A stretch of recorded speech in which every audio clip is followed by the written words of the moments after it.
Joe Mackenzie here, your watercolor coach. I'm showing the beginning colors that I have on my palette. This is what my palette looks like, and this is what I make the color dabs from. This is step one. You saw the different piles of colors, and I'm putting in the darkest darks.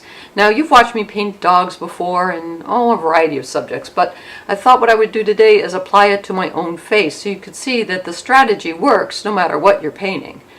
So I'm putting in my darkest darks based on those value dabs that you saw on the palette, and later I'm going to put them on the piece of paper there on the left. And I let them meet and mingle on the paper. This is a number 10 flat brush that I'm using, and it's pretty saturated with color. I like my first step to be definitive. It's the foundation everything's going to be built on. So I like to get it in. If it starts looking like what I want it to look like right now, that's a good thing. Now, I did use some masking fluid, or which I hate to use and already regret that I did. I'm much better if I just leave the whites of the paper white. As I say, leave the whites of your paper white and your paint's wet. But I didn't in this case. All right, there are the value dabs on the left for the first step. Now I'm into the second step. So I have different piles on my palette, and these are all mid-tones, and I'll put them on the left in a minute as well.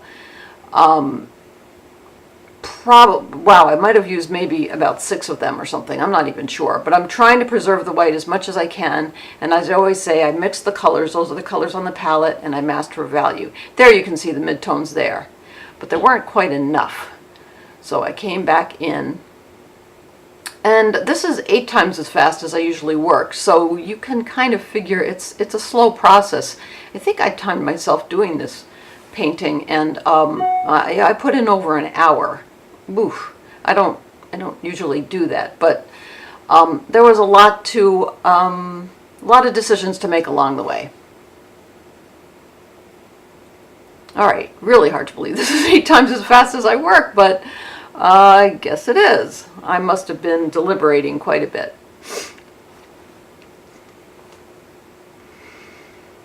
All right, I'm not sure what happens here, because as usual I go into the left side of my brain and I don't even know what's happening anymore. I sort of go on intuition. I'm not even thinking color anymore. All I'm thinking is value and shape.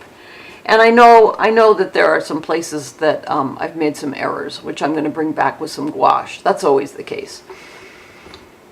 All right, reinforcing the lips a little bit. I'm not sure what I'm doing here. Well, I'm in danger of fiddling. Whenever you're fiddling, it means that you're not solving a problem in a painting, and that usually leads to trouble. But maybe I was figuring something out. I can't remember. I'm definitely putting in a second layer in terms of the reds and trying to get a heightened brightness that I lost. All right. Again, still working on midtones. Using as few strokes as possible. I don't know what's going to happen here. It's so strange. I just painted this thing and I don't even remember doing it. I really don't even remember doing it. That's the strangest thing about painting. It just takes you places that you don't even know where you are. All right, putting in some background so I can establish some relative values.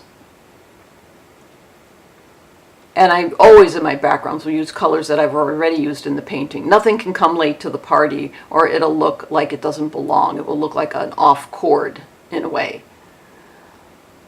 So now it's time for some gouache, because I got rid of some whites that were really important and I needed to bring them back. I know some watercolor societies don't let you use gouache, but I use it because for my strategy of painting, that's just what I need to do. And darkening some final areas, and we're getting pretty close to the end. So as always, remember to keep the whites of your paper white and your paints wet, mask for value, mix for color. Please join my YouTube channel, and I will see you next time. Okay, bye-bye.